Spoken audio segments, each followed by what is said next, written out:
වෙන අද දවසේ යාන්ත්‍ර විද්‍යාවේ 3 වෙනි කොටසත් එක්කයි දැන් ඔයගොල්ලෝ සම්බන්ධ වෙන්නේ.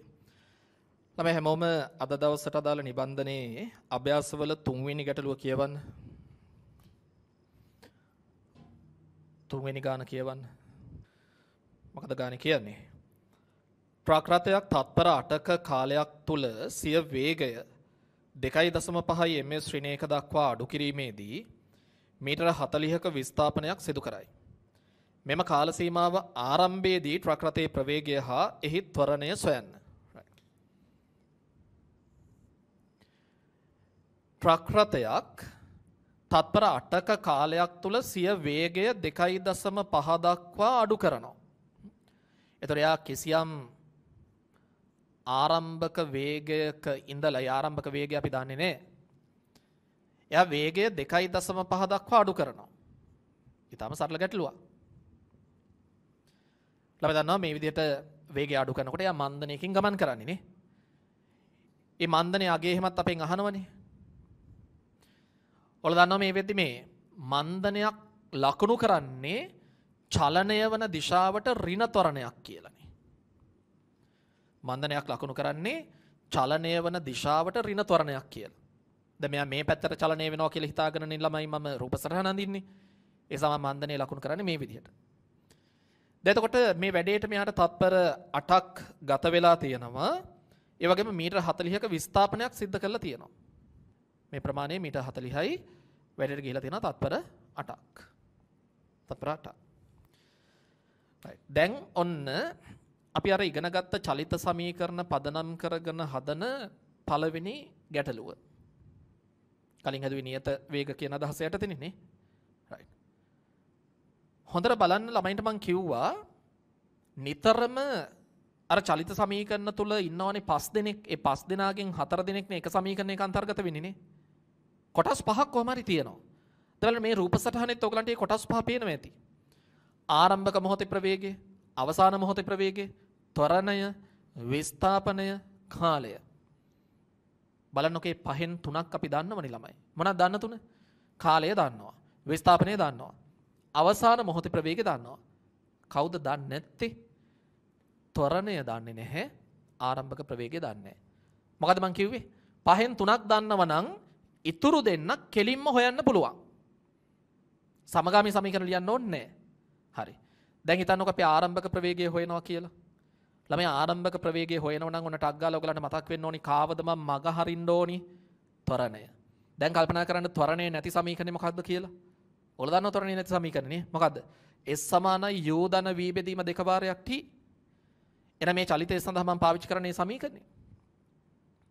ළමයි මේ සරල ගැටලුවේදී අත්‍යවශ්‍ය නොවුනත් ඉදිරියට අපිට ටිකක් සංකීර්ණ ගණන් හදනකොට වැදගත් වෙන ක්‍රමයක් පිළිබඳව පොඩ්ඩක් මම කියන්නම්. ඔයගොල්ලෝ පුරුදු වෙන්න මේවා නම් කරන්න. දැන් මේ ගමන් පතේ මම AB කියලා ගත්තා. ඊළඟට පුරුදු වෙන්න දැන් සමීකරණ ලියන්නේ මොන කොටසටද? right AB කොටසට. මොකද තමයි දැන් අපි ඉස්සරහට හදන්න තියෙන ගණන් වල මේ වගේ චලිත කොටස් ගණනාවක් තියෙන ඒවා තියෙනවා. එකම වස්තුව ටිකක් එක විදිහකට යනවා, ඊළඟ ටික තව විදිහකට යනවා, අවසාන ටික තව විදිහකට යනවා. එතකොට දැන් මේ වගේ ගණන් හදනකොට ඔයගලන්ට පහසුයි සහ ගාන ඉදිරිපත් කිරීමත් විධිමත් මෙන්න මෙහෙම මොන කොටසටද සමීකරණය ලියන්නේ කියන එක සඳහන් කළොත්. එතකොට මොකක් කරේ හිතන්නකෝ වැරදීමක් සිද්ධ වුණා කියලා. එතකොට අපිට ආපස්සට ටක් ගාලා බලාගෙන එන්න පුළුවන් පිළිවෙලට ලියලා තියෙන නිසා කොතනද වැරදුනේ කියලා.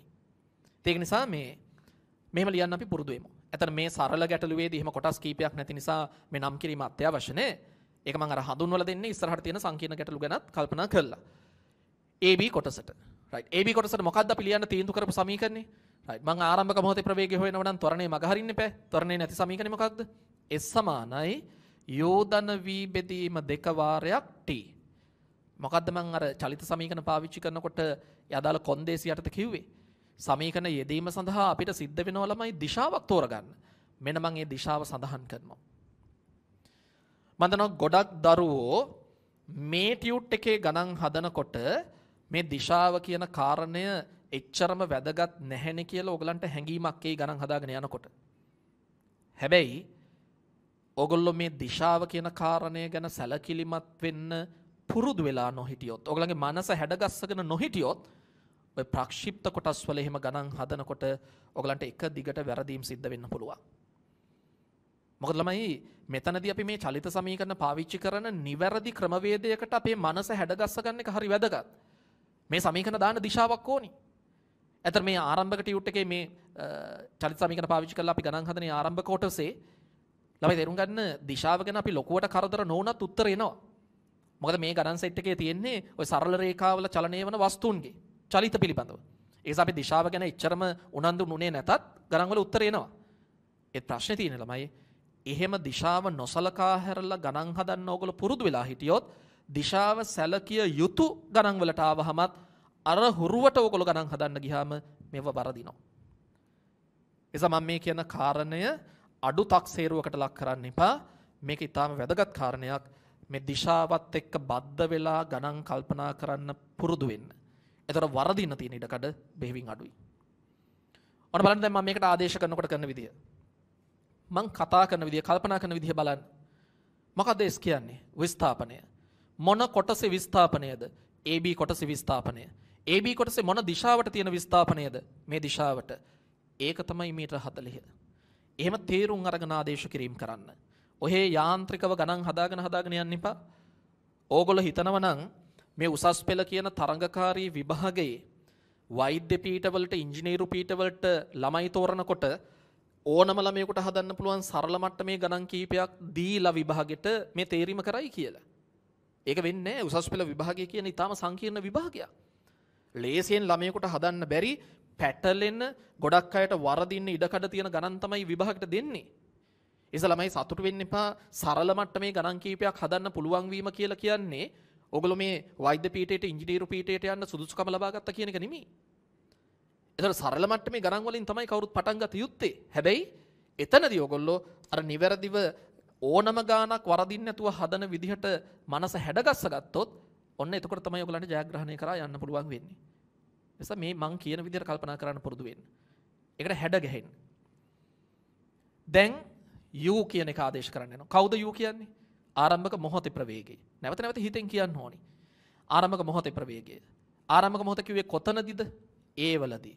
ඒ වලදී මොන දිශාවට තියෙන ප්‍රවේගයද? මේ දිශාවට. ඔන්න මට මතක් වෙනවා ඒක තමයි හොයන්න යන්නේ. ඒක තමයි හොයන්න යන්නේ. V. කවුද V කියන්නේ? අවසාන මොහොතේ ප්‍රවේගය. කොතනදීද අවසාන මොහොත කියලා කියන්නේ? B වලදී. B වලදී මොන දිශාවට තියෙන අවසාන මොහොතේ ප්‍රවේගයද? මේ දිශාවට. 2.5යි. බෙදීම 2. කාලය මොන කොටසේ කාලයද? AB කොටසේ කාලය. මොන දිශාවට තියෙන කාලයද කියලා එහෙම කතා කරන්නේ නැහැ. කාලයට දිශාවක් නැහැනේ. මොන කොටසේ කාලයද?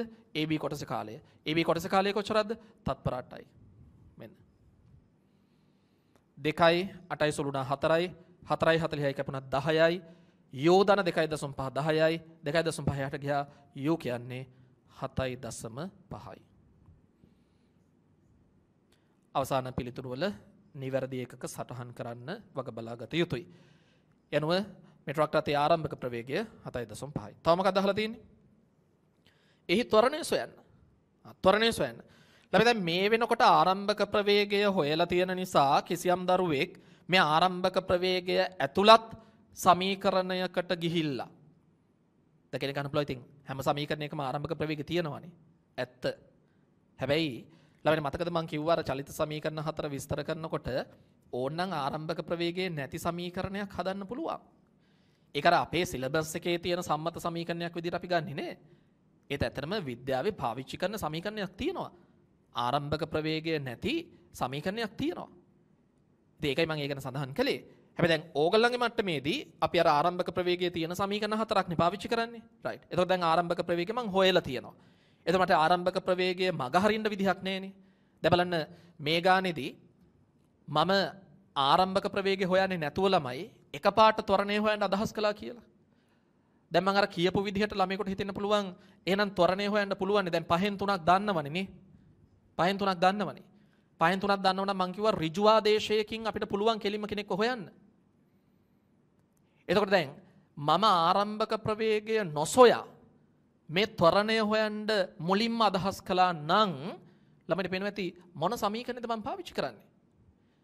එතකොට මම ආරම්භක ප්‍රවේගයේ නොසොයා ත්වරණය හොයන්න මුලින්ම අදහස් කළා නම් මම ආරම්භක ප්‍රවේගයේ නැති සමීකරණයක් යොදන්න ඕනි. එහම ආරම්භක ප්‍රවේගයක් නැති සමීකරණයක් ආරම්භක ප්‍රවේගයේ නැති සමීකරණයක් ඔයගලන්ට මම උගන්වලා නැහැ. මේ ටියුට් එකේ එක ගානකදී ඒක හදාන්න තියෙනවා මම එතෙන්ට එන්න. එතකොට අපි උසස් පෙළ විෂය නිර්දේශය තුල පාවිච්චි කරන සමීකරණ හතරේ ළමයි කොහොමත් ආරම්භක ප්‍රවේගය තියෙනවා. ඒ නිසා මේ ගාන මේ සමීකරණ හතර පාවිච්චි කරලා හදන දරුවෙක් නම් එයාට විකල්පයක් නැහැ. මේ ආරම්භක ප්‍රවේගය හොයලා ඉන්න වෙනවා. රයිට්. කොහොමද අපි දැන් ආරම්භක ප්‍රවේගය හෙව්වා. එහෙනම් දැන් මේ ආරම්භක ප්‍රවේගය පදනම් කරගත්ත ත්වරණයේ තියෙන සමීකරණයකට ගිහිල්ලා අපි ත්වරණය හොයමු. එතකොට ත්වරණයේ තියෙන සමීකරණ තුනක් අපි ගාව තියෙනවනේ නේ. v සමානයි u ධන at, s සමානයි ut ධන භාගයයි at වර්ගේ, v වර්ගය සමානයි u වර්ගය ධන 2as. ළමයින්ට ඒවෙන් කැමති සමීකරණයක් දාන්න පුළුවන්.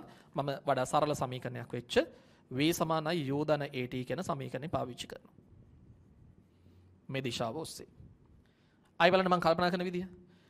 v කියන්නේ අවසාන මොහොතේ ප්‍රවේගය කොහෙදද අවසාන මොහොත b වලදී මොන දිශාවට තියෙන අවසාන මොහොතේ ප්‍රවේගයද මේ දිශාවට 2.5යි. අවබෝධයකින් ගණන් හදන්න.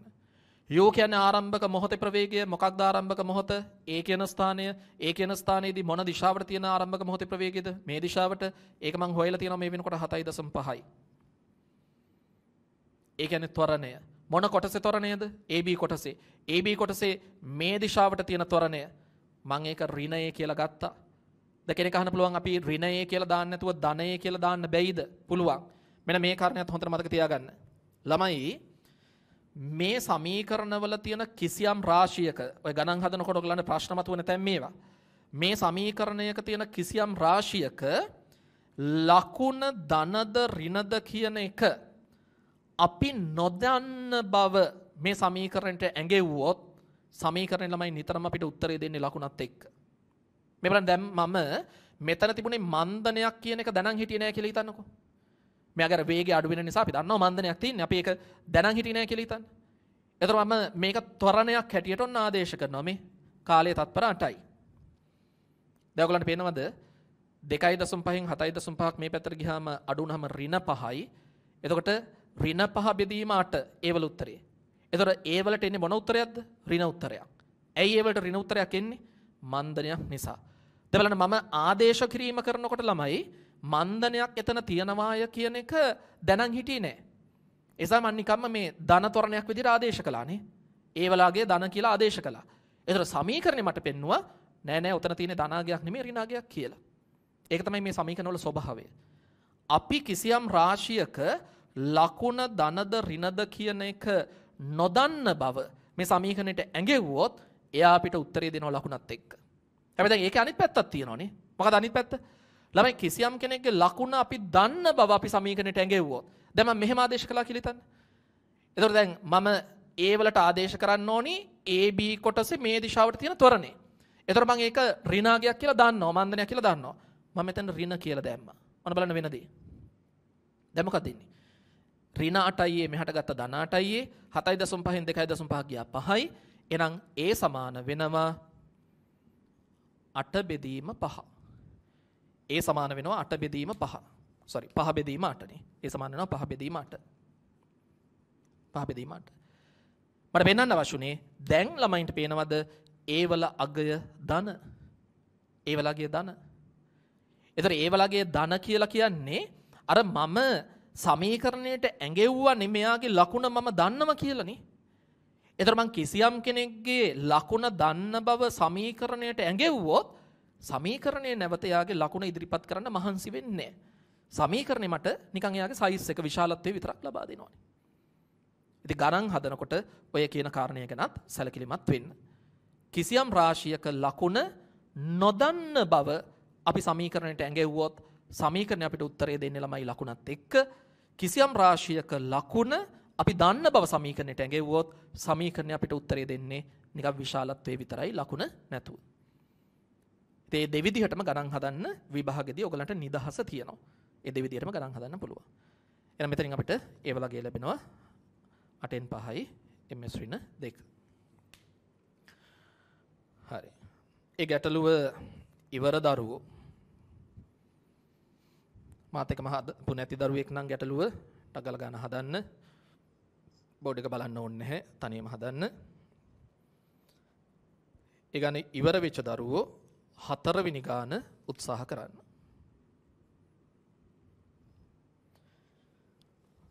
4 වෙනි ගාන උත්සාහ කරන්න.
මම ගාන පටන් ගත්තා කියලා ගාන හදලා ඉවර නැති දරුවෙක් නම් බෝඩ් එක බලන්න අවශ්‍ය නැහැ. තනියම උත්සාහ කරන්න. ඒක තමයි වැදගත්ම දේ.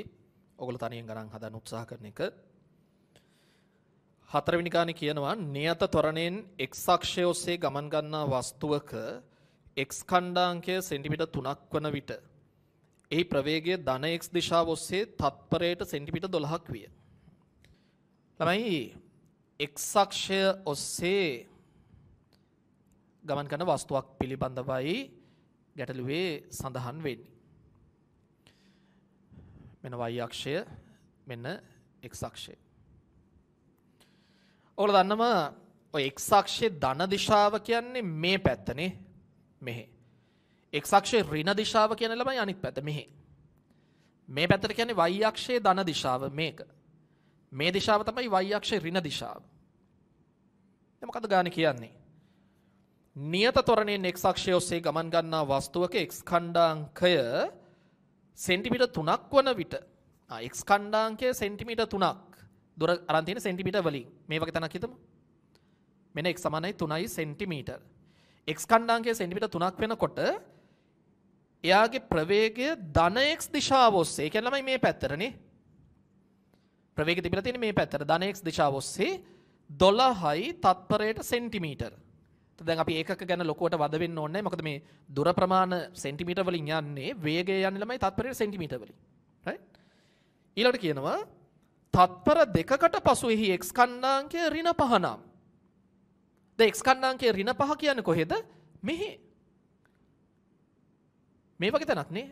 x ඛණ්ඩාංකය ඍණ 5යි සෙන්ටිමීටර්. දැන් මෙතන අපි මේ වෙලාව ගමු t සමානයි 0 කියලා. මෙතන ගම t සමානයි 0 කියලා. ළමයි එතකොට තත්පර දෙකකට පස්සේ මෙන්න මෙයා මෙතන. තත්පර දෙකකට පස්සේ මෙතන. දැන් බලන්නකෝ මේ කාලය මනින්න පටන් ගන්න මොහොතේදී ළමයි මෙයා යමින් හිටියේ මෙහාට. මෙහාට. හැබැයි තත්පර දෙකකට පස්සේ මේ ගානේ කියන හැටියට එයා මෙතෙන්ට ළඟා වෙලා. එහෙනම් මොකක්ද වෙලා තියෙන්නේ කියන එක කෙනෙකුට තේරෙන්න ඕනේ. මොකද වෙලා තියෙන්නේ? මේ පැත්තට යමින් හිටපු කෙනෙක් කිසියම් කාලයකට පස්සේ අතන අර වගේ තැනක ඉන්න නම් එයා හැරිලා එන්න ඕනිනේ. හැරිලා එන්න ඕනි. එහෙම හැරිලා එන්න නම් එයා වේගය වැඩි කරගෙන හරියන්නේ නැහැ. නැත්නම් ප්‍රවේගය වැඩි කරගෙන හරියන්නේ නැහැ. මෙයා ප්‍රවේගය අඩු කරගෙන ගිහිල්ලා කිසියම් තැනකදී ප්‍රවේගය බිඳුව කරලා ඊළඟට ආපහු අනිත් පැත්තට හැරිලා ඔන්න ප්‍රවේගය වැඩි කරගෙන අතෙන්ට යනවා. මේ ගාන හැටියට තත්පර 2යි වැඩිට ගිහිල්ලා තියෙන්නේ. දැන් මේ තොරතුරු දීලා මොකද්ද ළමයිගෙන් අහන්නේ? මෙයාගේ මේ චලිතයට අදාළ වස්තුවේ ත්වරණය සොයන්න. ත්වරණය සොයන්න. කෙනෙකුට තේරෙනවා ඇති මෙයාට ඇත්තම ත්වරණයක් නෙමෙයි තියෙන්නේ. මේ දිශාව ඔස්සේ හිතුවොත් මෙයාට තියෙන මන්දනයක්. මං කියන එක හරියද බලන්න මේ දිශාව ඔස්සේ තියෙන මෙයාට මන්දනයක්. මොකද මෙහාට මන්දනයක් තිබුණොත් තමයි ළමයි වේගය අඩු වෙලා බිඳුව වෙලා ආපහු හැරිලා මෙහාට එන්න පුළුවන්. අනිත් එක ඔයගොල්ලෝ තේරුම් ගන්න දැන් මෙහාට මන්දනයක් කියලා කියන්නේ ළමයි මෙහාට මන්දනයක් කියලා කියන්නේ මෙහාට ත්වරණයක් කියන එකනේ. මෙහාට මන්දනයක් කියලා කියන්නේ මේ පැත්තට තොරණයක් කියන එකනේ. ඉතින් එතකොට මේ පැත්තට මේ චලිතයේදී මේ පැත්තට මන්දනයක් තිබුණා කියලා කිව්වත් එකයි නැත්නම් විරුද්ධ පැත්තට තොරණයක් තිබුණා කියලා කිව්වත් එකයි. චලිතය තේරුම් ගන්න. මේ හැම ගැටලුවක් මේව ඇත්තටම කුඩා ගැටලු. හැබැයි මේ හැම ගැටලුවක් කරාම මොකක් හරි පොඩි අලුත් දෙයක් ඕගලන්ගේ මනසට කාවද්දන විදිහටයි මේ ගැටලුව අපි සැලසුම් කරලා තියෙන්නේ. ඔන්න මෙයා x සමානයි 3 කියන පිහිටීම ඉන්නකොට එයාගේ ධන x දිශාව ඔස්සේ වේගය තත්පරයට සෙන්ටිමීටර් 12ක් වුණා. තත්පර දෙකකට පස්සේ මෙයා x සමානයි සෙන්ටිමීටර් ඍණ 5 කියන පිහිටීමට ළඟා වුණා. ඒකෙන් පැහැදිලි මෙයා හැරිලා අපහු අතෙන්ට ගිහිල්ලා තියෙනවා. එහෙනම් මේ දිශාව ඔස්සේ මෙයාට තිබිලා තියෙන්නේ මන්දනයක්. මේ දිශාව ඔස්සේ ත්වරණයක්. ඉතින් එතකොට දැන් මේ ස්ථානය අර කලින් ගත්තා වගේ A කියලා අපි හිතමු. මේ ස්ථානයේ B කියලා හිතන්න. right. මම AB කොටසට ඔන්න බලන්න මේ ගානේ ඉඳලා මම අර දිශාවේ වැදගත්කම පොඩ්ඩක් ඉස්මතු වෙනවා. AB කියන කොටසට දැන් මම සමීකරණයක් ලියනවා. මොකද ලියන සමීකරණ කියලා ඉස්සලා තීරණය කරලා ඉමු. 5න් 3 දන්නවද කියලා බලන්න. අපේ 5න් 3 ක්‍රමයේ දැන් පොඩ්ඩක් ඔළුවේ වැඩ කරනවනේ නේ.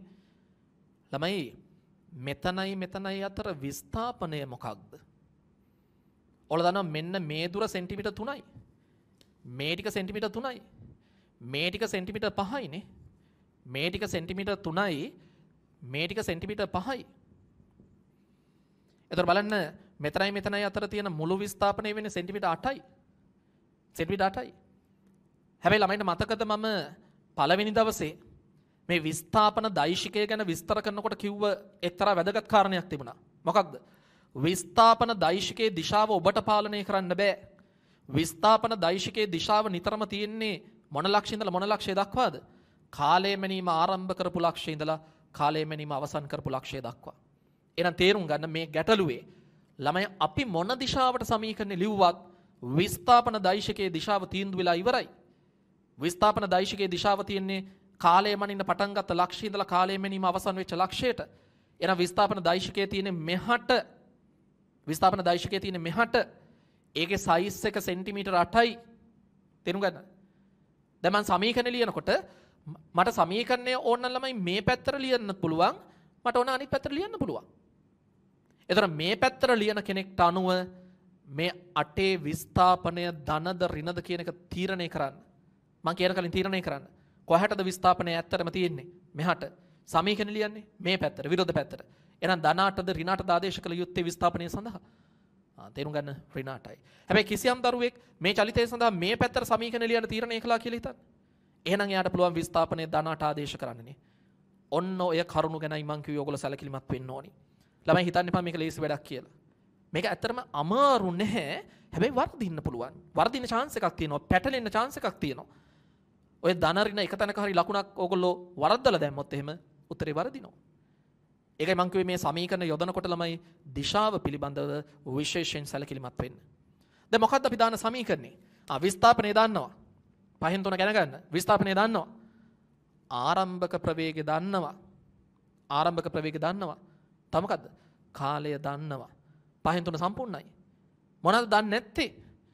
ආරම්භක ප්‍රවේගය දන්නවා, විස්ථාපනය දන්නවා, කාලය දන්නවා. මොනවද දන්නේ නැත්තේ? ත්වරණය දන්නේ නැහැ. සහ අවසාන ප්‍රවේගය දන්නේ නැහැ. ළමයි මේ ගානේ අහනවද අවසාන ප්‍රවේගය? නෑ. අහන්නේ මොකක් විතරද? ත්වරණය විතරයි. එහෙනම් වඩා සුදුසු කුමන සමීකරණය පාවිච්චි කිරීමද කියන එක ඔයගොල්ලෝ තේරුම් ගන්න. ගානේ අවසාන ප්‍රවේගය අහන්නේ නැහැ. එහෙනම් අපි අවසාන ප්‍රවේගයේ මග හරිමු. දැන් මතක් කරගන්න අවසාන ප්‍රවේගය නැති චලිත සමීකරණය මොකක්ද? අවසාන ප්‍රවේගය නැති චලිත සමීකරණේ S සමානයි ut ධන භාගයයි at වර්ගය. ළමයට සම්පූර්ණ නිදහස තියෙනවා. ඕන්නම් මේ පැත්තට දාන්න, ඕනම් විරුද්ධ පැත්තට දාන්න. හැබැයි දිශාවක් නැතුව නිකන් පේන්න තියෙන ඒවා ආදේශ කළා මේ ගාන හදන්න ගියොත් උත්තරේ වරදිනවා. උත්තරේ වරදිනවා. ඒස ඔයගලන්ට දිශාව අනිවාර්යයෙන්ම තෝරගන්න වෙනවා. මම මේ දිශාව තෝරගන්නවා. ඕනම ළමයෙකුට පුළුවන් විරුද්ධ දිශාව ගන්න එකම උත්තරේ එන්නේ.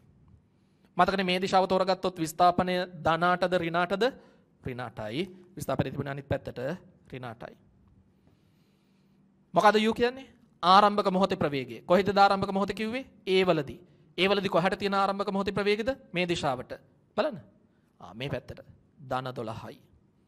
ධන 12යි. දිශාව ගැන හිතන්න. දැන් කිසියම් දරුවෙක් මේ පැත්තට සමීකරණ ලිව්වනම් මොනද වෙන වෙනස්කම් කියලා හිතන්න. විස්ථාපනය ධනාට වෙනවා ආරම්භක ප්‍රවේගය ඍණ 12 යට ආදේශ කරන්න වෙන්නේ. මෙහාට තියෙන 12 අනිත් පැත්තට හරවනකොට ඍණ 12 යට ආදේශ කරන්න වෙන්නේ. ඔන්න දිශාවේ වැදගත්කම මං හිතන්නේ මේ ගානෙන් ළමයෙකුට තේරෙනවා.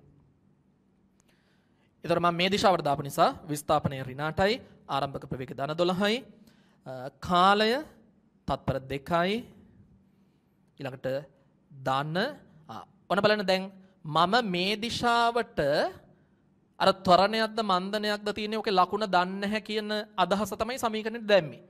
සමීකරණයේ තියෙන ලකුණම මම පාවිච්චි කළා. එතකොට මම මෙයාගේ දිශාව නැත්නම් මෙයාගේ මේ ලකුණ දන්නේ නැහැ කියන පදනමින් තමයි ආදේශ කිරීම කරන්නේ. එතකොට ළමයි තේරුම් ගන්න දැන් සමීකරණේ මට ධන උත්තරයක් දෙයිද ඍණ උත්තරයක් දෙයිද කියලා. මම සමීකරණේ ලියන්නේ මේ පැත්තට. මේ පැත්තට තියෙන ත්වරණයක්ද මන්දනයක්ද කියලා බලන්න ඇත්තටම මන්දනයක්. එතකොට මම මේ මන්දන කතාව මම දන්නවා කියලා සමීකරණයට අඟවන්න ගියේ නැහැ. සමීකරණේ තීච්ච ලකුණම මම යොදාගත්තා. එහෙනම් ඔයගොල්ලෝ තේරුම් ගන්න සමීකරණයේ මට උත්තරේ ධනාගයක් දෙයිද ඍණාගයක් දෙයිදනේ. සමීකරණේ මට උත්තරේ ඍණාගයක් අනිවාර්යෙන් දෙන්නේ. ඒව තේරුම් ගන්න කලින් ගානේ මම විස්තර කළා. right. ආදේශ ක්‍රම භාගයයි a t කියන්නේ 2යි 2 වර්ගය. ඊළඟට දන්නවා මේ දෙකකුයි මෙතන එක දෙකකුයි කැපෙනවා. ඒ වෙතර සුළු කිරීම වලදී මෙන්න මේ දර්ශකයේ තියෙන දෙක අයින් කරපුවාම දැන් කොහොමද මෙතන 4 දෙකෙන් බෙදුනහම 2යිනේ. ඒ දෙක ඉතුරු වෙනවා කියන එක මේ විදිහට දර්ශකය අයින් කරපුවාම පෙන්නනවා. සවුසස් වලදී අපි මේ වගේ සුළු කිරීම කරනවා දෙක ඉතුරු කර ගැනීම සඳහා. ඊට පස්සේ දෙකෙනුත් මේක අපිට බෙදලා දාන්න පුළුවන් නේ. මුළු සමීකරණයම දෙකෙන් බෙදන්න පුළුවන්. දෙවරක් 1යි මෙතන මේකත් කැපෙනවා මේක 4යි. එහෙනම් ඒ සමානයි මේ 12 එහා පැත්තට ගියාම ඍණ 12යි ඒ සමානයි ඍණ 16යි. ඒකකේ මොකක්ද? ළමයි අපි දුරවල් පාවිච්චි කළේ සෙන්ටිමීටර වලින් කාලය තත්පර වලින් ගියේ. එහෙනම් ත්වරණය එන්නේ cms ඍණ 2. දැන් බලන්න මට උත්තරේ ඍණ වෙලාවෙයි මම මේ පැත්තට සමීකරණය දැම්මේ මම ත්වරණයක්ද මන්දනයක්ද තියෙන කියලා දන්නේ නැතුව මේ සමීකරණයට ආදේශ කිරීම කළේ සමීකරණය මට පෙන්නලා තියෙනවා මේ දිශාව ඔස්සේ ඇත්තටම තියෙන්නේ මන්දනයක් කියලා. මතර මේ ගානේදී ඔන්න ළමයෙකුට අර චලිත සමීකරණ පාවිච්චි කිරීමේදී දිශාව වැදගත් වෙනවායි කියන කාරණය හොඳටම ඉස්මතු වෙලා පේනවා. ඒකයි මම කිව්වේ ඒ දිශාව ගැන අවධානය යොමු කළා ගණන් හදන්න ඕගොල්ලෝ සැලකිලිමත් විය යුතුයි පුරුදු විය යුතුයි. උත්තර ගන්න.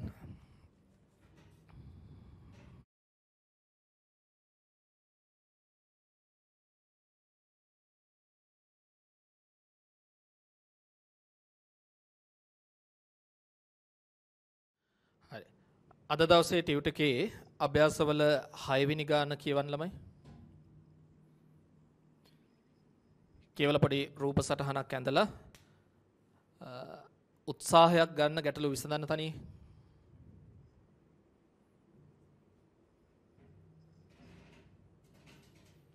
වේගය ගැන සැලකිලිමත් වෙන්න ගණන් හදනකොට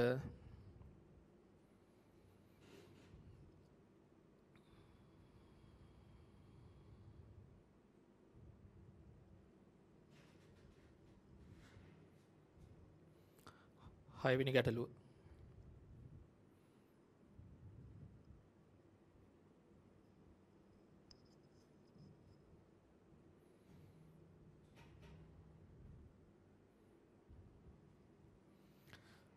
දැන් පන්ති කාමරේ අපි වැඩ කරනකොට නම් ගානක් හදන්න කිව්වට පස්සේ ඔයගලට අහක බල බල එහෙම ඉන්න විදිහක් නැහැ.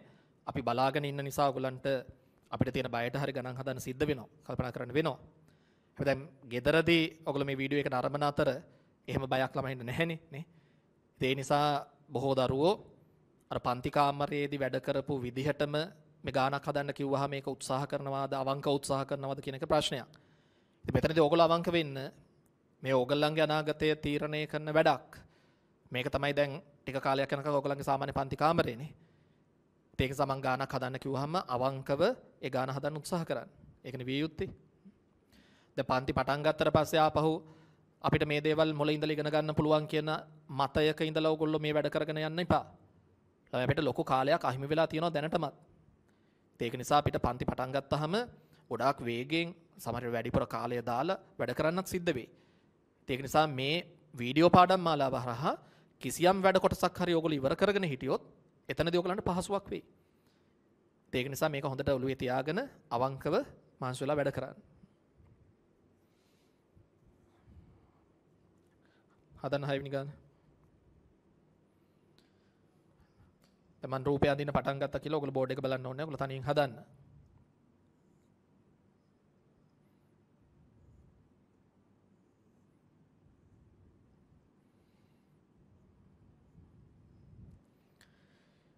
ඒ ගානේ කියනවා තත්පරයට සෙන්ටිමීටර් 200ක ප්‍රවේගයකින් ගමන් අරමන අංශුවක්.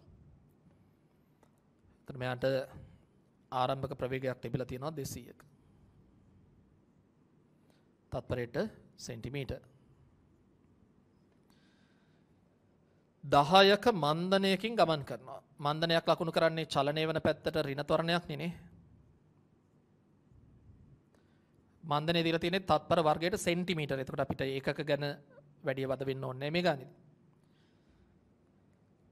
සෙන්ටිමීටර 1500ක විස්ථාපනයක් සිදු කිරීමට ඊට ගතවන කාලය සොයන්න. සෙන්ටිමීටර 1500ක විස්ථාපනය සිදු කළා මේ වගේ තැනකට එනවා කියලා හිතන්න. මෙන්න මේ විස්ථාපනය තමයි සෙන්ටිමීටර් 1500.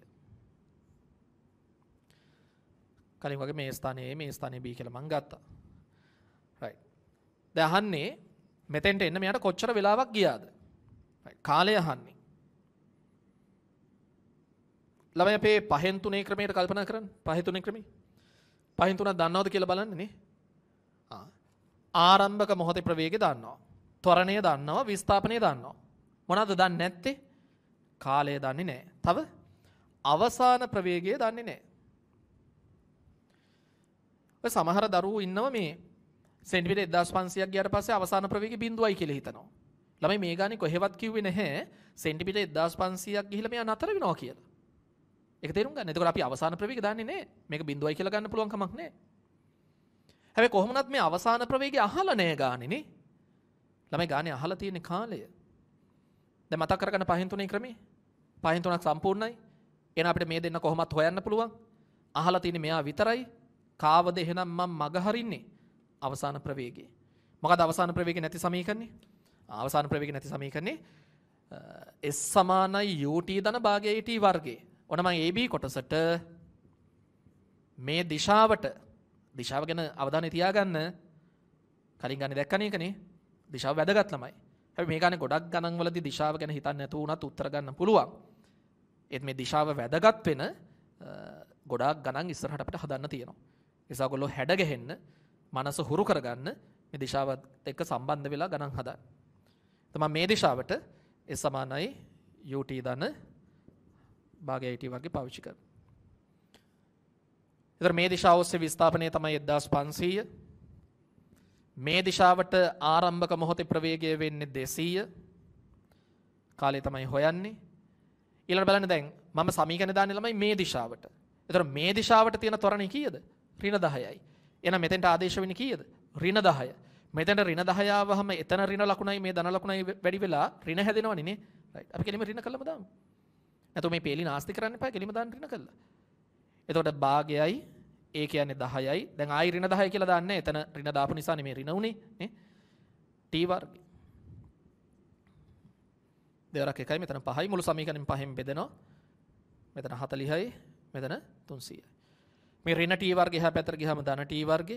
ධන 40යි t එහා පැත්තට ගියාම ඍණ 40යි t ධන 300. වර්ග සමීකරණයක් ඇවිල්ලා තියෙනවා. මේක නම් ලස්සන්ට සාධක වලට කැඩෙනවා. සාමාන්‍ය පෙළ මට්ටමේදී ළමයි සාධක කැඩෙන වර්ග සමීකරණ විතරක් නෙමෙයි මේ සාධක කැඩෙන්නේ නැති ඒවා තිබුණොත් ඒවා වර්ග පූර්ණයෙන් විසඳන්නත් ඕගොල්ලෝ ඉගෙනගෙන තියෙනවා. හැබැයි ළමයි මෙන්න මෙහෙම සම්ප්‍රදායක් තියෙනවා ෆිසික්ස් පේපර් එකේ A level ෆිසික්ස් පේපර් එකේ. සාමාන්‍ය සම්ප්‍රදාය තමයි මේ වර්ග සමීකරණ ෆිසික්ස් පේපර් එකේ දෙන්නේ නැහැ. දැන් මම ඒක කිව්වහම ඔයගොල්ලෝ හිතන්න එපා අනිවාර්යයෙන්ම වර්ග සමීකරණ දෙන එකක් නැහැ කියලා. ඒක සම්ප්‍රදායක්. දැන් සෑහෙන කාලයක ඉඳලා මේ සම්ප්‍රදාය අපි දකිනවා පේපර් එකේ රැකිලා තියෙනවා. මේ මෑත ඉතිහාසයේම එහෙම වර්ග සමීකරණ සහිත ගණන් දුන්නේ නැහැ. හැබැයි එතකොට හිතන්නකෝ ඉදිරි පේපර් එකකදී වර්ග සමීකරණ සහිත ගණනක් දුන්නා කියලා. ඒතර කාටවත් දොස් කියන්න බෑ පේපර්ස් හදපුවාට.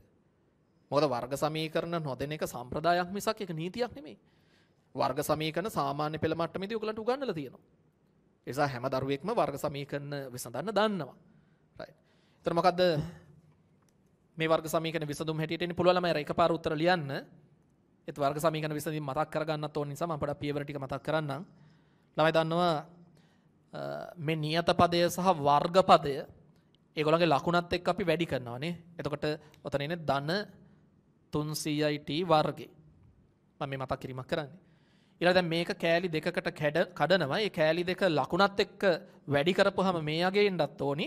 ඒ වගේ මේ කෑලි දෙක සුළු කරපුවාම මේ මැද පදේ එන්නත් ඕනි. එතකොට මොනවාද කෑලි දෙක වෙන්නේ? ඍණ 10යි t ඍණ 30යි t. එතකොට ඍණයි වැඩි වුණාම ධන හැදෙනවා 300යි t වර්ග හැදෙනවා. ඍණ 30යි t සහ ඍණ 10යි t කියන්නේ ඍණ 40යි t. දැන් ඊළඟට මොකද්ද කරන්නේ? මේ මැද තියෙන ඍණ 40යි t කියන පදය මෙන්න මේ පද දෙක ඇසුරින් ලියනවානේ. ඍණ 10යි t ඍණ 30යි t කියලා ලිව්වත් එකයි. ඍණ 30යි t ඉස්සෙල්ලා ලියලා ඊට පස්සේ ඍණ 10යි t ලිව්වත් එකයි. කොහොම ලිව්වත් එකම උත්තරේ එන්නේ. ඒ අනුව t වර්ගය ඍණ 10යි t ඍණ 30යි t ධන 300 සමානයි 0යි. එතකොට මේ දෙකෙන් එනවා t එළියට ගත්තාම t ඍණ 10. මේ දෙකෙන් ඍණ 30 එළියට ගත්තාම t ඍණ 10. ඊළඟ මේ පද දෙකෙනුත් අපි t ඍණ 10 කියන පොදු සාධකය එළියට ගන්නවානේ. t ඍණ 10 කියන පොදු සාධකය එළියට ගත්තා. මෙතනින් t ඍණ 10 එළියට ගත්තාම t ඉතුරු වෙනවා. මෙතනින් t ඍණ 10 එළියට ගත්තාම ඍණ 30 ඉතුරු වෙනවා. ඔයගොල්ලෝ දන්නවා මේවා සමානයි 0යි. එනවල මම දන්න උත්තර දෙකක් එනවා.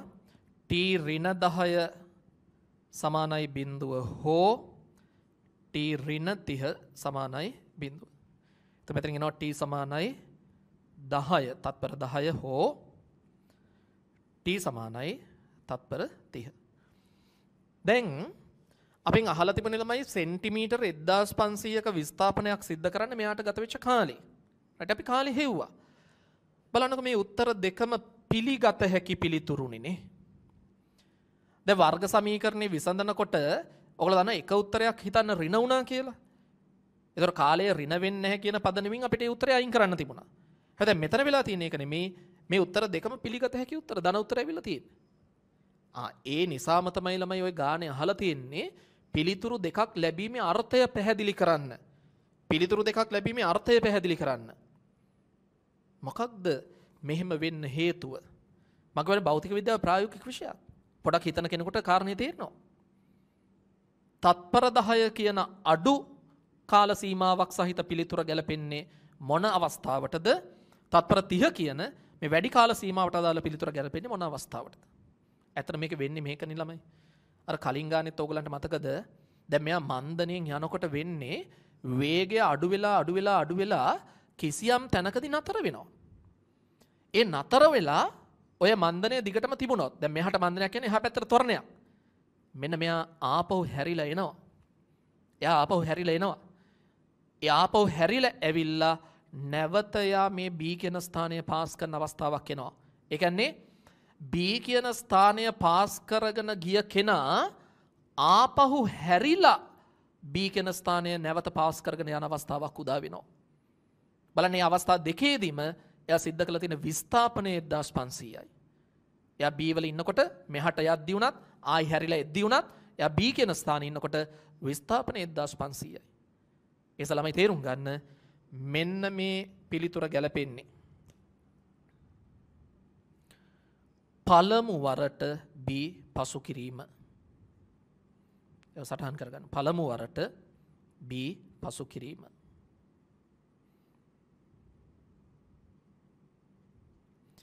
මේ පිළිතුර ආපසු හැරී ගමන් කරන වස්තුව නැවත B පසු කිරීම. ඔයගොල්ලෝ ලියන්න.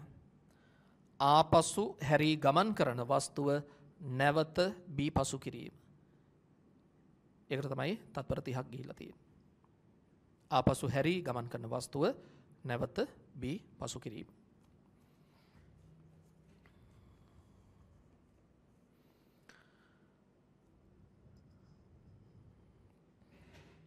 ඒ ගාන ඉවර දරුවෝ අද දවසේ නිබන්ධනයේ අභ්‍යාසවල 7 වෙනි ගාන පටන් ගන්න. 7 වෙනි ගාන පටන් ගන්න. ඒක අමාරු ගානක් නෙමෙයි හදන තනියෙන්.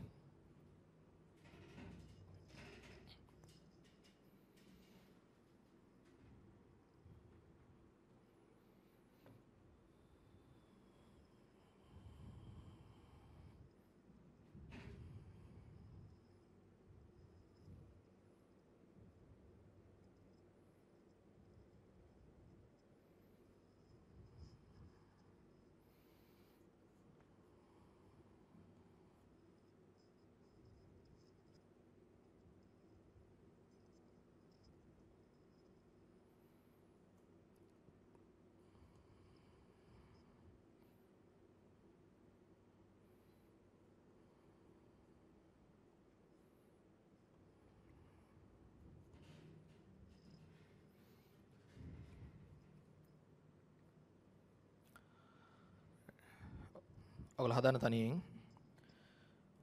මෝටර රථ දාවකෙක් මීට 60ක් ඉදිරියෙන් මාර්ගය හරහා වැටී ඇති ගසක් දැක 6ක උපරිම මන්දනයක් යොදයි.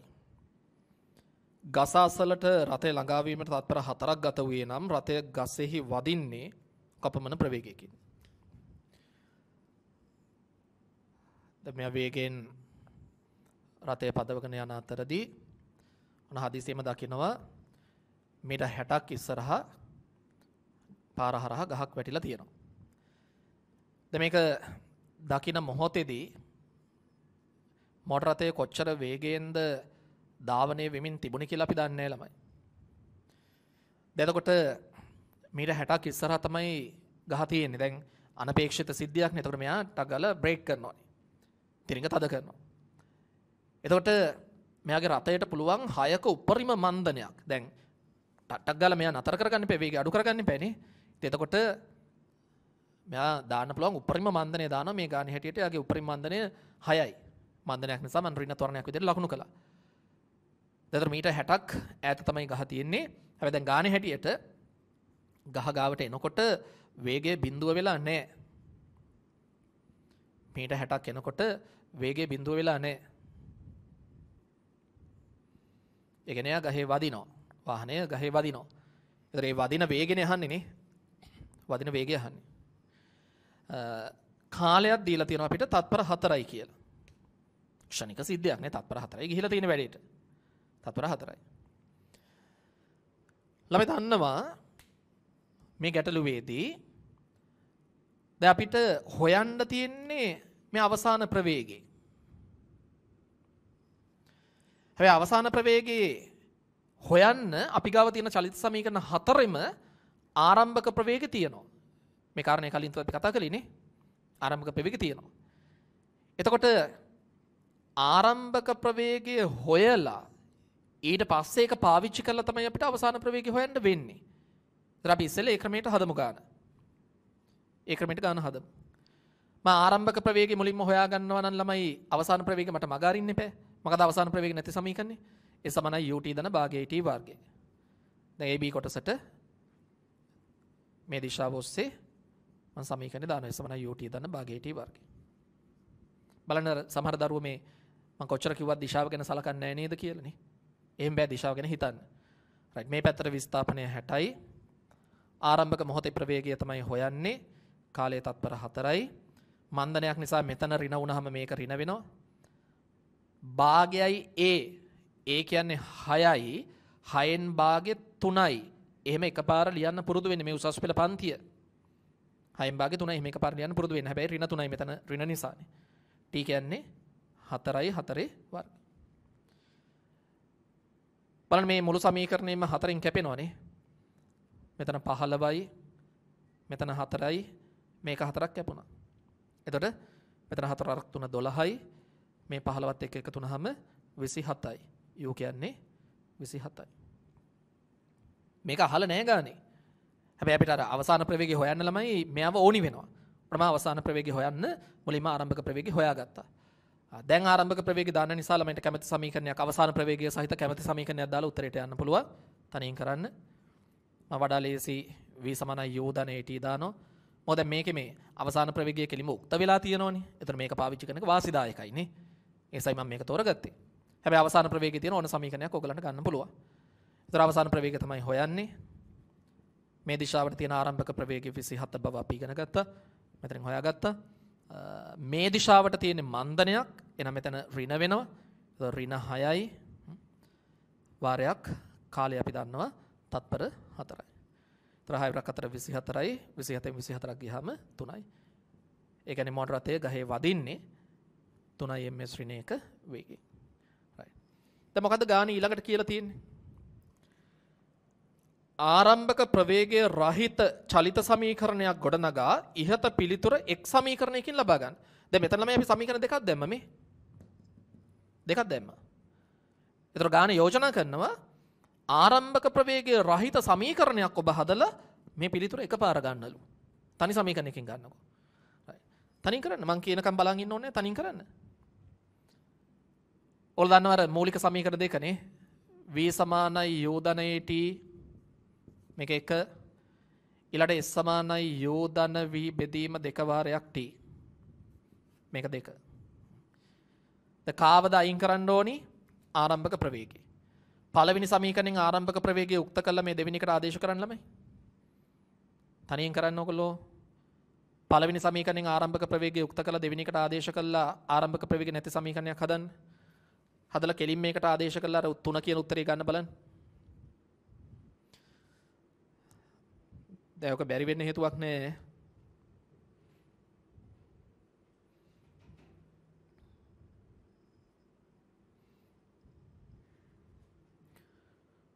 කරන්න තනියි.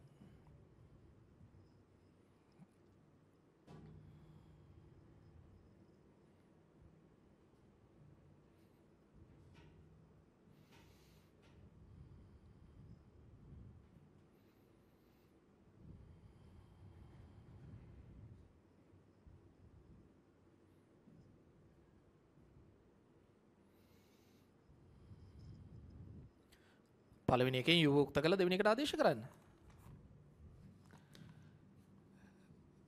එකෙන් u කියන්නේ v ඍණ at. ඒක දෙකට දැම්මා. ඔම ලිව්වම ඇතිනේ.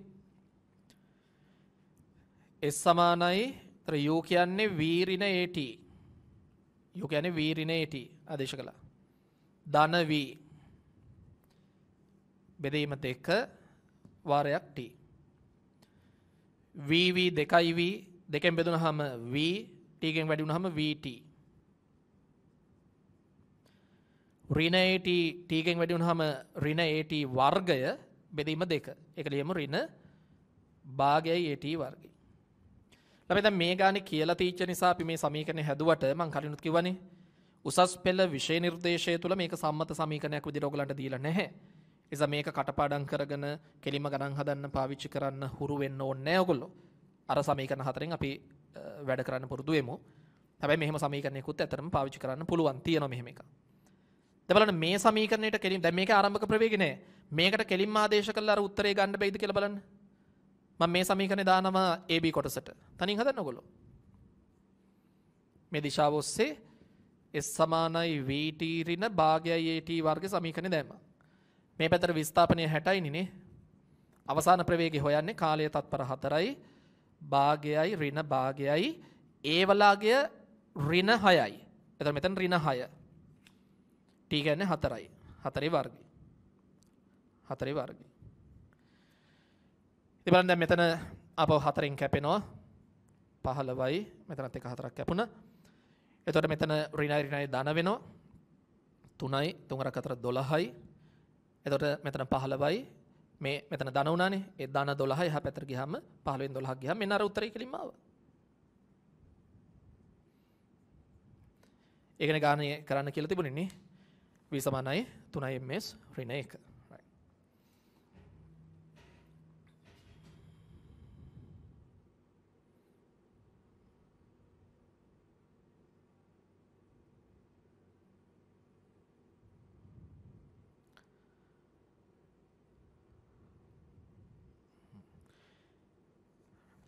ඒ ගානේ ඉවර දරුවෝ අද දවසේ ටියුට් එකේ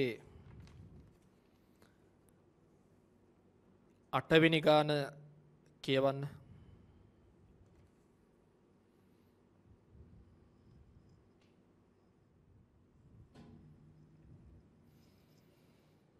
මෝටර රථයක් නිශ්චලතාවෙන් ගමන් ආරම්භා 0.2ක ත්වරණයෙන් තත්පර 5ක් ගමන් කොට ලබාගත් ප්‍රවේගයෙන් එතෙන් සිට විනාඩි 5ක් ගමන් කරයි. ඉන්පසුවේ මන්දනය වී තත්පර 30කදී නතර වේ. රථය ඇති කළ මුළු විස්ථාපනය කොතෙක්ද? right. දැන් මේ ගානේ විශේෂත්වය. දැන් මෙතනින් ඉඳලා හදන ගණන් වල විශේෂත්වය මේකයි. ළමයි දැන් පළවෙනි දවසේ ඔයගලන්ට මතක ඇති අපි චලිතය කොටස පටන් අරගෙන මේ මධ්‍යක වේග, මධ්‍යක ප්‍රවේග, මධ්‍යක ත්වරණ සම්බන්ධ ගැටලු රාශියක් කතා කළා. ඊළඟ අද දෙවෙනි දවසේ අපි මුලින්ම චලිත සමීකරණ ව්‍යුත්පන්න කළා. ඊළඟට මුල් ගණන් කීපය අපි හැදුවේ අර නියත වේග නැත්නම් නියත ප්‍රවේග සහිත ගණන් කීපයක් ඒ සමානයි ut පාවිච්චි කළා. ඊළඟට දැන් අපි අර 5න් 3 ක්‍රමයේ ඉස්මතු වෙන විදිහට ගණන් කීපයක් සාකච්ඡා කළා. දැන් මෙතනින් පස්සේ අපි කතා කරන්නේ දැන් මේ දක්වා කතා කරපු ගණන් වල ළමයි මොකක් හරි එක කොටසයි අපිට තිබුණේ. එක කොටසයි. දැන් මෙතනින් එහාට කතා කරන ගණන් වලදී කොටස් කීපයක් සම්බන්ධ වෙන ගණන් තමයි අපි කතා කරන්නේ. ඒතර දැන් අපි මේ පටන් ගන්න ගණන් වල තියෙන විශේෂත්වය ඒකයි. මොකද මේ හැම වර්ගයකම ගණන් හදන්න පුළුවන්කමක් ඔයගලන්ට තියෙන්න ඕනේ. මේ නිබන්ධන සැලසුම් කරලා තියෙන ඉතාම ක්‍රමානුකූලව සැලසුම් සහගතව එහෙම අර පිළිවෙලකට ගණන් පෙළගස්සලා තියෙන්නේ. ඔය නිකන් විසිරිච්ච ස්වභාවයක් නෙමෙයි තියෙන්නේ. අර ඒක කරුණු දන්න කෙනෙක්ටයි තේරෙන්නේ. ළමයෙක්ට ඇත්තටම මේ ගණන් වල පෙළගැස්ම ගැන එච්චර අවබෝධයක් නැහැ. ඒත් අපි ඔයගලන්ට උගන්වන්න ඕනේ පිළිවෙලකට අනුව තමයි මේ ගණන් පෙළගස්සලා තියෙන්නේ. එතකොට දැන් අපි මේ හදන්න යන ගණන් ටිකේ අර විවිධ කොටස් සහිත ගණන් අපි හදන්නේ. ඒ විවිධ කොටස් සහිත ගණන් වලත් ඔයගොල්ලෝ දකි මුලින්ම මං හදන්නේ කෙලින්ම සමීකරණ වලට ආදේශ කරලා උත්තර ගන්න පුළුවන් ඒවා. ඊට පස්සේ අපි වඩා අමාරු ගණන් වලට යනකොට මතක නේද සමගාමී සමීකරණ ලියන්න තියෙනවා කිව්වනේ. ඔන්න අන්තිම සෙට් එක තමයි මේ සමගාමී සමීකරණ ලියන්න තියෙන ගණන්. ඒක නිසා ඊටාම ක්‍රමානුකූලව මේ ගැටළු විසඳීම අපි සාකච්ඡා කරමින් ඉන්නේ. right. දැන් බලන්න 8 වෙනි ගානේ කියනවා මෝටර රථයක් නිශ්චලතාවයෙන් ගමන් නරඹා. ඔන්න මේක ලියන්න තු ඉස්සලා අහගන්න. මොකද අර කොටස් කීපයක් සම්බන්ධ වන පළවෙනි ගාන නිසා හැමෝම ලියන එක නතර කරලා අහගන්න පොඩ්ඩක් ගන්න. අමාරු ගානක් නෙමෙයි නමුත් අහගන්න. මෙයා නිශ්චලතාවයෙන් චලිතය පටන් ගත්තා. ආරම්භක ප්‍රවේගය 0යි. මං A කියන ස්ථානය කියලා ගත්තා. ඊළඟට මෙයා යනවලු 0.2ක ත්වරණයෙන්. 0.2ක ත්වරණයෙන්. යනවා. තත්පර 5ක් තිස්සේ යනවා. තත්පර 5ක් තිස්සේ යනවා. එතකොට ඔය කාල සීමාව ඉවර වෙනකොට එයා කිසියම් ප්‍රවේගයකට ඇවිල්ලා තියෙනවා. කිසියම් ප්‍රවේගයකට ඇවිල්ලා තියෙනවා අපි v කියලා ගමු. අතර මේ ප්‍රවේග ඕනම මට්ටමක දරුවෙකුට නිකන් හිතෙන් කියන්න පුළුවන් නේ. ඕවා සමීකරණ ලියලා ගන්න තරම් දේවල් නෙමෙයි. පොඩ්ඩක් අර ගුණාත්මකව කරුණු පෙළගස්ස ගන්නත් ඕගොල්ලෝ පොඩ්ඩක් හුරු වෙන්න. දැන් මොකද ළමයි 0.2 කියන එකේ තේරුම ත්වරණය 0.2යි. ත්වරණය කියන්නේ ප්‍රවේග වෙනස් වීමේ ශීඝ්‍රතාව. තත්පරයකදී ප්‍රවේගය 0.2 ගානේ වැඩි වෙනවා. ඕකනේ මේකේ තේරුම. තත්පරයකදී එයාගේ ප්‍රවේගය 0.2 ගානේ වැඩි වෙනවා. ත්වරණය 0.2යි කියන එකේ තේරුම මේක. ඒතර පළවෙනි තත්පරයේදී 0.2ක් වැඩි වුණා. ඒතකොට බිඳුවෙනේ හිටියේ 0.2යි. ඊළඟ තත්පරය ඉවර වෙනකොට 0.4යි. 0.6යි. 0.8යි. ඉතින් මෙතන එනකොට 1යි නේ. ඔකට සමීකරණයක් ලියන්න ඕන නේ. නිකන් ගුණාත්මකව හිතන කෙනෙකුට මෙන්න මේ ප්‍රවේගය 1යි කියන අදහස ගන්න පුළුවන් ඔලුවට. right. ඔන්න මෙතන එනකොට අපි v කියලා ගමුකෝ. v කියන ප්‍රවේගයකටපත් වුණා.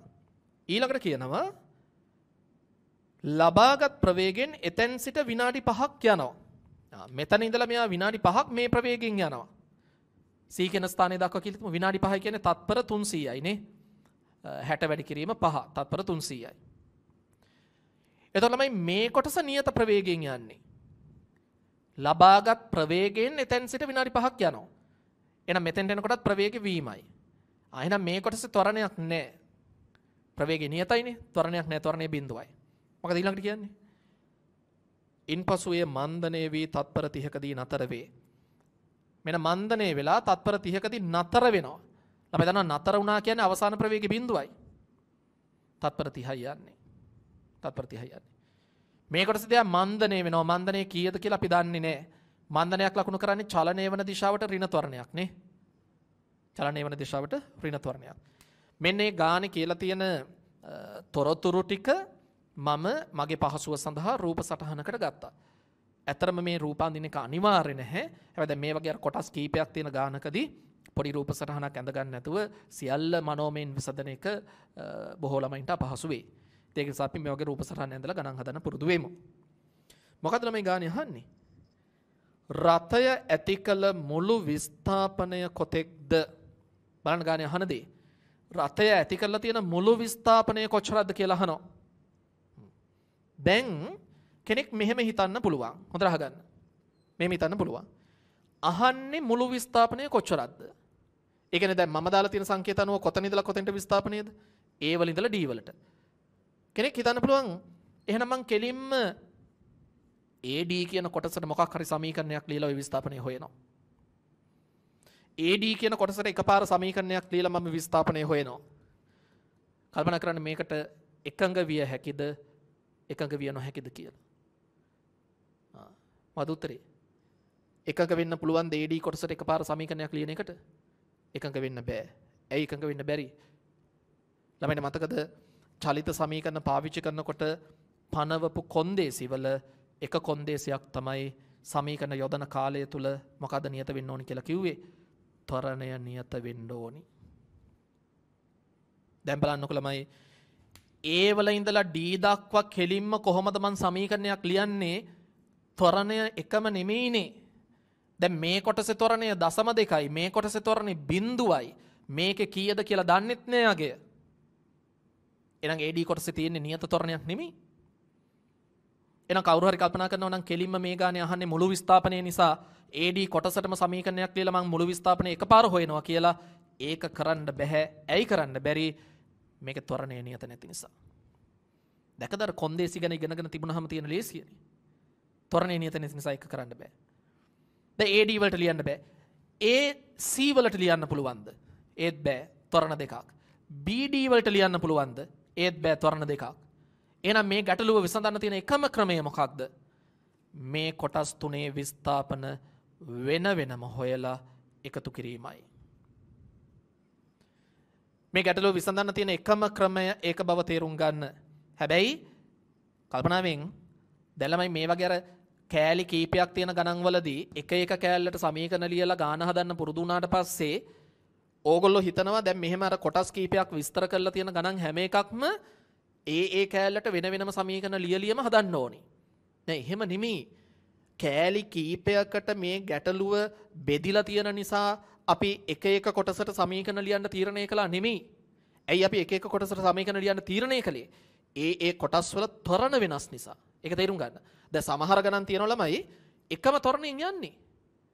හැබැයි ගානේ කියනවා එක එක කතන්දර. එකම ත්වරණයෙන් යනවා මෙන්න මේ වෙලාවේ මෙහෙම වුණා, මේ වෙලාවේ මෙහෙම වුණා. එහෙම කියලා ගණන් තියෙනවා.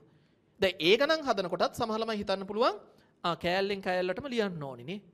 ඒස ටිකක් මේක මේ පරිස්සමෙන් පරිහරණය කරන්න ඕනේ කාරණයක් සිද්ධාන්තමය කාරණයක්. මේ ගානේදී අපි කොටසින් කොටසට ලිව්වේ කොටස් වලට බෙදිලා තියෙන නිසා නෙමෙයි. ඒ කොටස් වල ත්වරණය සමාන නැති නිසා. එතකොට කොටස් වලට බෙදිලා තියෙන සමහර ගණන් තියෙනවා ත්වරණය සමානයි. එතකොට ඒ වගේ ගණන් වල කොටස් කීපයක් එකතු කරලා එකපාර සමීකරණ ලියන්න පුළුවන්.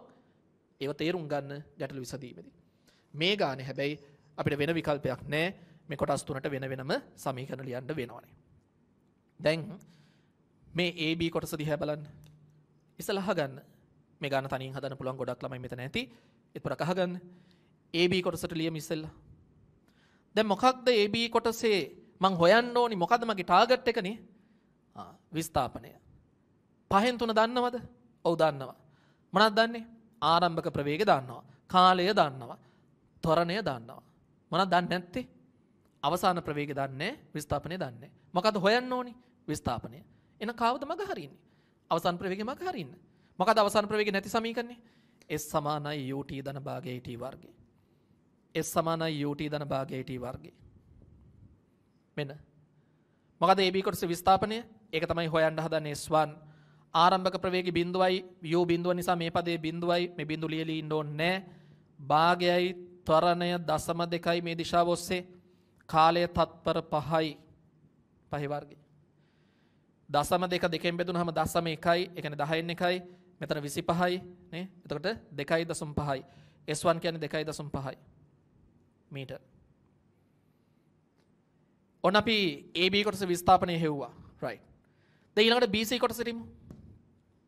ළමයි BC කොටසේදී ඔන්න මතක් වෙන්න ඕනි මොන සමීකරණයද ලියන්නේ කියලා කල්පනා කරන්න දෙයක් නැහැ. ඇයි? ත්වරණයක් නැත්තම් ලෝකේ තියෙන එකම සමීකරණය මොකද ලියන්න පුළුවන්? S සමානයි ut නේ.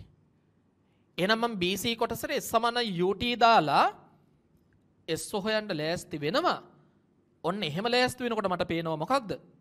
කෝ u දන්නේ නැහැ. දැන් මම u දන්නේ නැහැ කියලා මෙයාව පෙන්නනකොට සමහර ළමයි කල්පනා කරනවා ඒ u නෙමෙයි v නේ. සංකේතේ නෙමෙයි අදහස. මේ BC කොටසට S සමානයි ut දාන්න මේ කොටසේ තියෙන ප්‍රවේගය ඕනි. ඒතර ඒක u කියන සංකේතෙම ලියන්න ඕනේ නැහැ. මේකේ මම ලියලා තියෙන්නේ v කියලා. ළමයි BC කොටසට මට S සමානයි UT දාලා S හොයන්න පුළුවන් කමක් නැහැ. ඇයි මේ කොටසේ ප්‍රවේගය දන්නේ. ඔන්න එතකොට තමයි මට මතක් වෙන්නේ එහෙනම් මේ BC කොටස විසඳීම සඳහා මම AB කොටසේ අවසාන ප්‍රවේගය හොයලා ඉන්න ඕනි. මුලදී මට එහෙම AB කොටසේ අවසාන ප්‍රවේගය හොයන්න උවමනාවක් තිබුණේ නැහැ. මොකද AB කොටසේ මට ඕනි උනේ විස්ථාපනය විතරයි. මම ඒක හොයාගත්තා.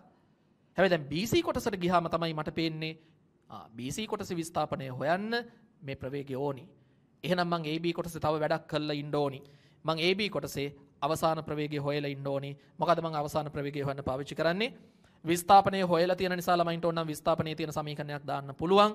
හැබැයි නුවණට හුරුයි විස්ථාපනයේ මගහැරලා අපි වැඩේට බහිමු. මොකද විස්ථාපනයේ නැති සමීකරණේ v සමානයි u ධන at. AB කොටසේ අවසාන ප්‍රවේගය මේ දිශාවට ඒක තමයි මං හොයන්නේ. AB කොටසේ ආරම්භක ප්‍රවේගය ඒ කියන්නේ a වලදී මේ පැත්තට බිඳුවයි. ත්වරණය මේ දිශාව ඔස්සේ 0.2යි. කාලයේ තත්පර 5යි. මේ අර අපි හිතෙන් කියපු අගය 1යි m ශ්‍රීණ 1. ඔන්න මම AB කොටසේ අවසාන ප්‍රවේගය හොයාගත්තා.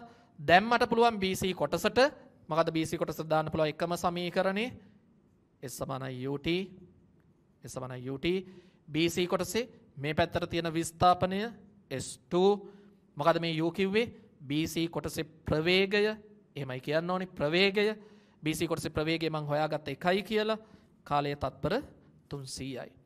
එහෙනම් මෙන්න මම S2 වලගේ හොයාගත්තා මීටර් 300යි. දැන් මං එනවා CD කොටසට. බලන්න මේක අමාරු දෙයක් නෙමෙයි. ගණන් හදලා පුරුදු වෙන්න. මං එනවා CD කොටසට. ළමයි CD කොටස මොකද්ද මට ඕනි? S3. විස්ථාපනය ඕනි. 5න් 3 දන්නවද? අවසාන ප්‍රවේගය දන්නවා. කාලය දන්නවා. ඇයි මේ වෙද්දි මම මේක හොයලානේ තියෙන 1යි කියලා. ඒ කියන්නේ මං CD කොටසේ ආරම්භක ප්‍රවේගය දන්නවා. 5න් 3 සම්පූර්ණයි. මෙයා දන්නේ. හැබැයි මට මෙයා ඕනිද ගානේ? ගානේ අහලා තිබුණාද මේ CD කොටසේ මන්දනේ කීයද කියලා? අහලා නැහැ. අහලා නැත්තම් එයාව හොයන්න කාලය ගත කරන එකේ වෙහෙසෙන එකේ තේරුමක් නැහැ. එන ළමයි CD කොටසේ විස්ථාපනය සෙවීම සඳහා මොකද මම පාවිච්චි කරන්න ඕනේ සමීකරණේ?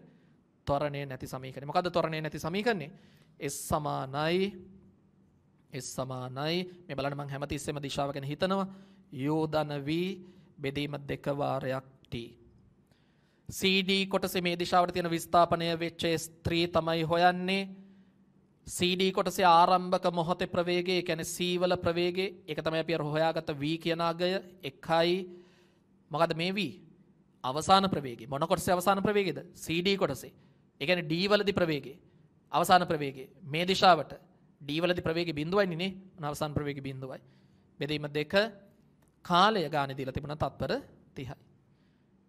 එතන 30න් භාගේ 15යි. එනෝ සම්පූර්ණ ගමනේ විස්ථාපනය S1 ධන S2 ධන S3. මේකට ආවේ 2.5යි, මේකට ආවේ 300යි, මේකට ආවේ 15යි. එහෙනම් කීයද උත්තරේ? 317.5 මීටර්. right. නිකන් පිටපත් කරන්න එපා. ඔයගොල්ලෝ තේරුම් අරන් හදන්න. හදපො නැති දරුවෝ තේරුම් අරන් හදන්න.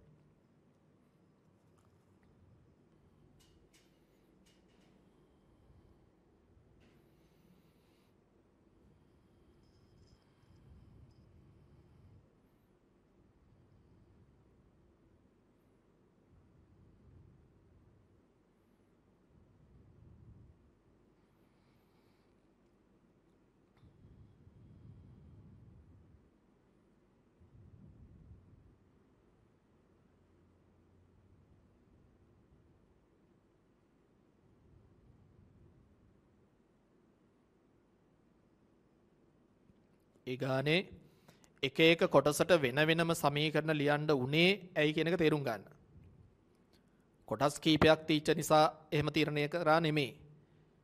ඒ කොටස් වල ත්වරණය වෙනස් වෙච්ච නිසායි අපි එක එක කොටසට වෙන වෙනම සමීකරණ ලියන්න තීරණය කළේ.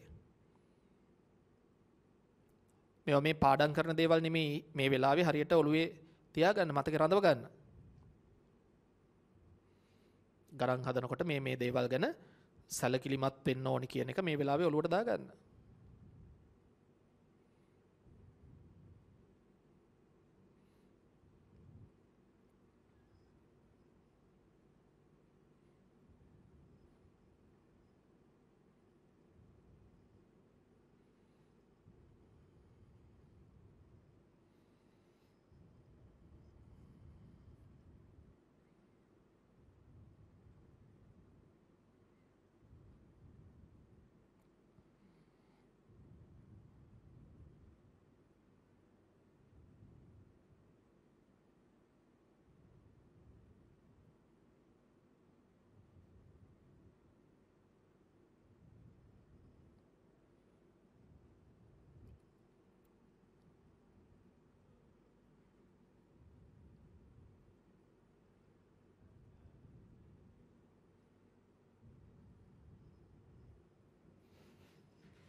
එවන ළමයි අද අපේ යාන්ත්‍ර විද්‍යාවේ දෙවෙනි දවසේ තුන්වෙනි කොටසේ වැඩ මෙතනින් ඉවර කරනවා. ඊළඟට ඔයගලන්ට පුළුවන් හතරවෙනි කොටසත් එක්ක සම්බන්ධ වෙන්න.